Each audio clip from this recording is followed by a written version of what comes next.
Some special type of earthen pot అనున్నది దేనికి వివరణ పదం? Options: exam, test, grade, evaluation. Answer: test. Next, త్రాసులోని ముళ్ళు అనున్నది దేనిని వివరించు పదం? Options: exam, test, assessment, evaluation. Answer: exam. Next, third one.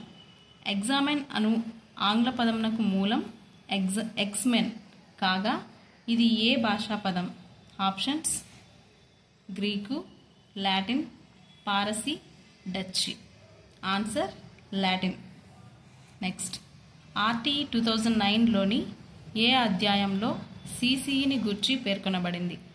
Options: 2వ, 3వ, 4వ, 5వ. ఆర్టీఈ 2009లోని ఏ అధ్యాయంలో సిసిఈని పేర్కొనబడింది అంటే ఆప్షన్ డి, 5వ అధ్యాయం. నెక్స్ట్, సాధారణంగా సంవత్సరంలో ఎన్ని నిర్మాణాత్మక మూల్యాంకాలను పాఠశాలలో నిర్వహించెదరు? ఆప్షన్స్: 4, 3, 2, 5.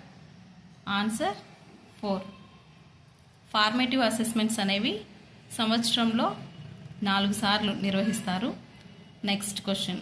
అభ్యసన కృత్యాలను విశ్లేషించి వాటి ప్రభావం విద్యార్థి సమర్థతను, జవాబుదారీతనాన్ని అభివృద్ధి చేసిందో లేదో అంచనా వేయడమే మూల్యాంకనం అన్నవారు? ఆప్షన్స్: హార్వే, పజారస్, Anjaneya Sastri, Humayun Kabir. Answer: Harvey. Next question. మూల్యాంకనం ఒక అవిరళ ప్రక్రియ అని అన్న commission? Options: Radhakrishnan, Kothari, NCERT, Yashpal committee. Answer: Kothari commission. Next question.